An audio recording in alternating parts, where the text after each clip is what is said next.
Hey freaks and friends, welcome to day 10 of the Dirty One Days of October. The daily content continues with the 45 years of Halloween celebration.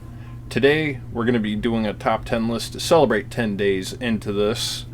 What better way to kick off 10 days than a top 10? We've got rankings, but this is a different style. We're going to be complaining just a little bit, taking a look at the 10 worst decisions and or moments in the Halloween franchise. Let's go. Make sure to stab that subscribe button and slash that bell icon so you don't miss out on this daily Halloween content all through the month of October. So you guys know already this is going to be 10 worst moments in the Halloween franchise. This isn't going to be limited to on-screen flops, situations, moments. It could be whole situation going on behind the scenes even in some cases. I've got 10 here, but there were also 2 that sort of came up while I was putting this list together. Also want to sort of mention that these aren't in any particular order. They're just sort of going to be from 10 to 1 as they sort of came to mind when I was putting the list together. 2 honorable mentions, they could be in the top 10. Let me know out of these 10 flops how you guys would rank these, but with that all said, let's get into it. So starting with the honorable mentions here, I've got The Ghost of Ben Tramer. You guys know that is the behind-the-scenes screw-up on the set of Halloween 4, where they apparently didn't realize that, oh, the wrong mask is being used right now. Pink face, blonde hair. Looks like Ben Tramer coming back from the dead. We all know this one. I even don't think I mentioned it a whole lot in the review. Anyway, let's move on to the next honorable mention here. This is more of a missed opportunity, honestly. This is going to be not going with the anthology direction after Halloween 3. Sure, Halloween 3 was poorly received by fans and critics, but I feel like if they had just kind of stuck to their guns and went forward with the anthology, I feel like people would have adapted to that over time, because we only know, like, looking back at it, we see, oh, there's 12 films with Myers. There were only 2 at that time, so if they had gone forward and just kept trying to change the story every year, I think that would have eventually caught on, like, oh, that Myers guy, that just happened to be a 2-time incident.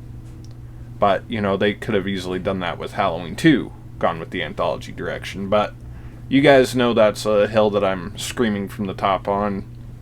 Let's move on to the 10 through 1 as listed here. So here at number 10, this is something that is a behind-the-scenes issue that sort of will tie into another one that I have on this list here. That's going to be the behind-the-scenes shooting Halloween 5 with a minimal script. AKA, we're writing the script as we go along. It kind of hurt the film, it hurt the narrative structure of Halloween 5, and in a lot of ways it did hurt the development of Halloween 6 afterward. So we'll use that as a segue here into number 9, which will be the behind-the-scenes butchering of Halloween 6.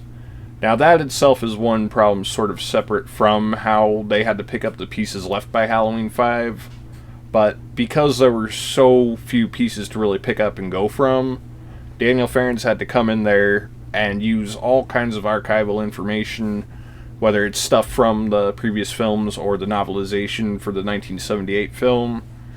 Like, all those things he was trying to put together to make somewhat of a cohesive script based off of what was given to him at the end of Halloween 5. And of course, studio interference had to come into play and say, hey, yeah, we don't really like the way your script is going here.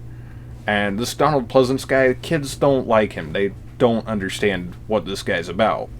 So just everything that was going on behind the scenes for Halloween 6, as much as I love that film, I will be one of the first to admit that it doesn't make a whole lot of sense, and it's not an objectively good film, really, but I still love it, and that's why I had to put the behind the scenes fuckery of Halloween 6 on here. Taking a look at number 8, this is going to be the Bink Bonk Bloop-de-Doo cops in Halloween 5. I don't know, they're just stupid characters. They're not very funny. I don't know if they were even funny in 1989 when this movie came out. I know sometimes we do want that comic relief in a horror film, especially one that's really, if you think about it, as sort of heavy as Halloween 5 is trying to be. But there's already a lot of things not really working so great in Halloween 5, and these cops really don't help matters, especially with their damn clown music. Alan, what were you thinking, my guy? I would like to see a recut of that. There might be one here on YouTube where they fix the music on that scene. I'll be trying to check out for that here sometime after I'm done with this.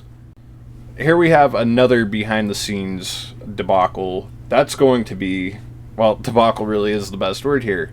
The mask Hokey Pokey in Halloween H2O. First of all, you can see his eyes. You have the CGI mask and the damn Hokey Pokey factor that they couldn't decide between one of the three damn masks that they were using. The H6 mask, the K&B mask, the freaking Stan Winston mask. Like, they just couldn't choose which of those three was going to be the best one. It's frustrating. I don't want to delve too much into that because we still have H2O to look forward to. So excited for that. Now, coming in here at the number 6 spot, this one is a little bit of a nitpick, and it's only really in one cut of the film, if I remember correctly. That's going to be in Rob Zombie's Halloween 2, when Michael utters, "Die!" Something smart would have been cool to hear from Myers, but also, hearing nothing from Myers is much more preferable.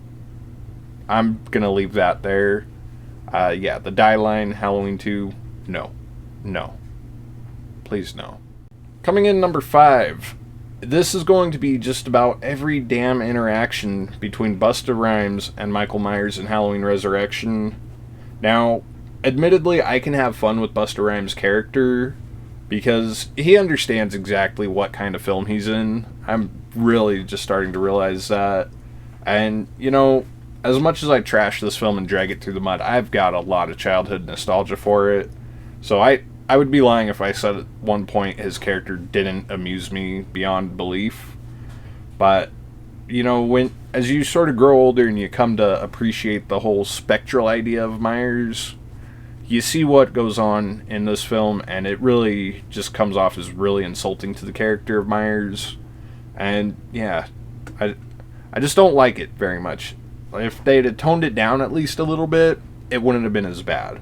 But telling Myers what to do, "Get your ass out of this house wearing that mask, I'm supposed to be Michael Myers." Dude, what the fuck? Why? Let's go on to the next. Coming in here at number 4, this is going to be the most recent event on the list that I feel was a slight against Myers and the franchise in a lot of ways. It doesn't piss me off as much as it pisses everybody else off. But that's going to be Dr. Sartain putting on the Myers mask. Yeah, it is stupid as shit. I would have rather they not done that. It sort of makes sense for Dr. Sartain's character, but I feel like with the whole twist that they pull out of thin air there, it felt a little too rushed. If they would have held off on something like that until Halloween Kills, that probably would have made it a little less egregious. As much as I enjoy the David Gordon Green trilogy overall, too, there are a few things that could be fixed throughout all three of those films. We'll talk about those here in a while, too, sometime down the road in the month. But Sartain putting on the Myers mask, it was very unexpected, and it was really, honestly, if I'm remembering correctly, it was the only time in the theater where I was really just sort of taken aback. Like, why is the film doing this? Like, why? Why do we have to do that? Coming in at number 3, this is going to be the main dictator of the franchise for nearly 40 years. That is going to be the 81 twist, if you can call it that, which really is not as bad as we think. It created a sense and reason for the story of Halloween 2 1981 to exist, but on the whole, I feel like this twist really didn't provide a whole lot of catharsis for Laurie Strode as a character, because we get the revelation. She doesn't get to find out until Halloween H2O, which is a jumping off timeline from the films that ultimately did follow this one chronologically. And by that point, she's just been dealing with knowing for 20 years. Maybe Marion took her aside and told her, "Hey, by the way, that Myers guy that caught on fire, that was your brother, and oh, by the way, his body's missing." I don't know, it just would have been nice to see that twist and that realization sort of being presented to her. We get to see that in Rob Zombie's Halloween 2. It could have been handled a little better in there too, but at least they handle it in there, and we get to see sort of an emotional breakdown from Laurie Strode. That's really why the 81 version of that twist comes into here. And again, it sort of dictated the direction for the franchise going forward. But if we'd have followed the anthology, we wouldn't have to deal with this as a problem. This here is another resurrection bit, and that is going to be within the first 5 minutes of the film. They retcon the ending of Halloween H2O, which is a film that I've already, time and again, had pretty nasty things to speak about. Retconning that ending, which I think is, as you guys know, for my money, the best ending in the franchise. I don't know, I just feel like it was a disrespect to a film that was already struggling enough for me. To be fair, I did like H2O when I was younger, but as I sort of get older and a little nitpickier and a little Gran Torino, with the what I want in Halloween, I don't know, just the whole idea of retconning the ending of the previous film is something that is always something that's going to rub anybody the wrong way. And the way they do it in this one was just really half-assed. It was a paramedic, and we've all heard Dave McRae talk about it, where just visualize it. And the more you think about it, the more fucked up this whole retcon really is. But my most standout worst moment in the Halloween franchise is going to be the escape scene from Smith's Grove in Rob Zombie's Halloween 2007. The unrated cut edition. That escape scene we did not really need at all. I understand that's sort of in Rob Zombie's wheelhouse of creativity there. It would have worked if you had one of the Firefly family members escaping from an asylum. The escape scene from Smith's Grove in Rob Zombie's unrated cut of Halloween, I think, would have worked more in the context of a Firefly or a one-and-done type Rob Zombie film. It doesn't really fit in with what Halloween should be. It's just tonally all kinds of wrong. I understand Rob Zombie is tonally different from how the rest of the films were up to that point and since. But it was something we didn't really need in a Halloween film. That's why the escape scene is the first thing that comes to mind when I think worst Halloween moments. So that was my 10 worst moments in the Halloween franchise, guys. Let me know down below what you guys think would be the 10 worst. If you agree, let me know how you would rank those. Or tell me what you guys thought was worse than those moments. I'll see you guys tomorrow.